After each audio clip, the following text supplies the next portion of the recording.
हाँ जी, welcome again to the achievers commerce classes YouTube channel. एक छोटा सा शॉर्ट रिव्यू लॉ के पेपर के लिए। आज जो लॉ का पेपर था बहुत ट्रिकी था। हम ट्रिकी इस वे में बोलें क्योंकि डायरेक्ट क्वेश्चन थे वो बहुत आसान थे। डायरेक्ट क्वेश्चन कहीं ना कहीं जो पहले से एक्सपेक्टेड थे वही डायरेक्ट क्वेश्चन आए, और वही डायरेक्ट क्वेश्चन पिछली आरटीपी एमटीपी में सारे कवर हो चुके थे। वही क्वेश्चन आज फिर से कॉपी पेस्ट दिखा। लेकिन अगर हम केस स्टडी की बात करेंगे, वो केस स्टडी थोड़ी सी नई लगी थी और केस स्टडी ज़्यादा आई भी नहीं है। अगर आप पेपर को पूरे अच्छी तरीके से देखोगे तो आपको ज़्यादा से ज़्यादा आपको डायरेक्ट क्वेश्चन मिलेगा। अगर पहले का क्वेश्चन की बात को छोड़ दो, पहले का फर्स्ट पार्ट, दूसरा जो केस स्टडी है वो भी आसान है, और तीसरे क्वेश्चन से तो मतलब बोनस पॉइंट यहाँ से मिलना स्टार्ट हो गया।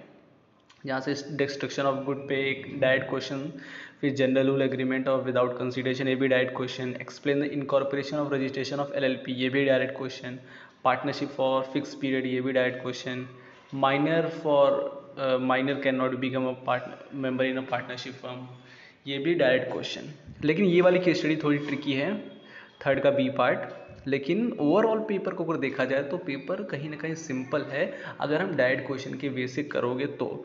और फिर एक डायरेक्ट क्वेश्चन है इम्प्लाइड कंडीशन के ऊपर, फिर डॉक्ट्रिन ऑफ अल्ट्रा वायरस जो मतलब क्वेश्चन पहले से पता होता था, liquidated damage.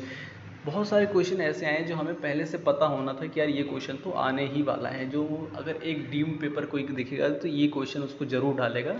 Paper same to same वैसा ही बना है लॉ का, बिजनेस लॉ का।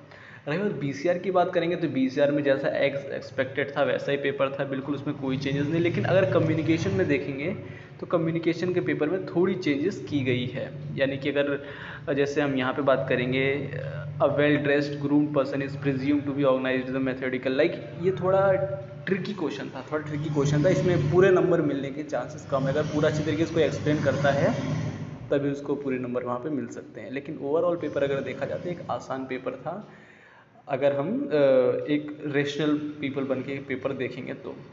लेकिन अंदर पेपर केस स्टडी में क्या है उसको आसानी से देखना पड़ेगा, थोड़ा टाइम लगा के। लेकिन अगर हम ऊपर ऊपर से पेपर देखेंगे तो बहुत आसान पेपर है और ट्रिकी पेपर है अगर हम केस स्टडीज वाइज में देखेंगे तो।